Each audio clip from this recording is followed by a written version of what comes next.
These little ones may never remember the impact COVID-19 has had on their lives. Their biggest concern at the moment is learning to share toy trucks at the Little Star Daycare Centre in Lower Manhattan. But dedicated staff are committed to keeping them healthy and safe. Mary Cheng oversees 6 of these centres for the Chinese American Planning Council. It's really about giving them a sense of security in the classroom, understanding how do we keep ourselves clean.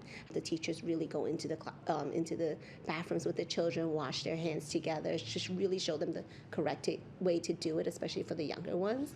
Shoes are left at the entrance, and in accordance with New York City guidelines, a registered nurse does temperature checks on arrival.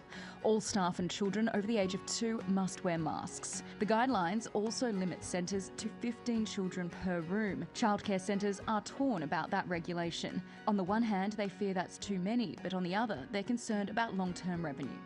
Daycare centres like this one provide a vital service for communities. They allow parents to work and give children the building blocks for skills they'll need the rest of their lives. But without federal government support, many across New York City will not survive the financial hit from restrictions to enrolment, on top of costly investment in safety equipment. At the moment, this publicly funded centre is only accepting children of essential workers who are getting the care for free. Come September, it will reopen as normal to families receiving childcare subsidies, where parents pay $15 to $150 per week. The City of New York has been very generous with it. They've covered everything that we've needed for servicing at this time. I think what we worry about is that when it's off of the COVID emergency fund, the normal revenue service can't suffice for what we were providing in the emergency situation. Whether daycare centres are publicly funded or privately run, this is a reality being faced industry-wide. An analysis from the Centre for American Progress think tank estimates that under a worst-case scenario, roughly half of US childcare capacity is at risk of disappearing.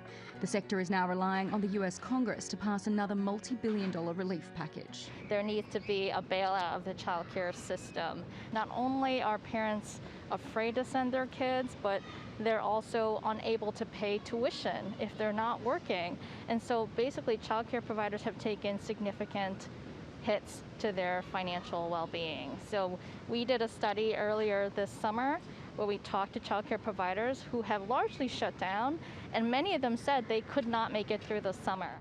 Without adequate and safe childcare, parents can't work and the US economy cannot reopen fully. The Little Star Centre is already seeing an increase in enrolment applications, and it will have to turn families away. If demand continues to outstrip supply, many children could miss out on this vital part of growing up. Katie Gregory, TRT World, New York.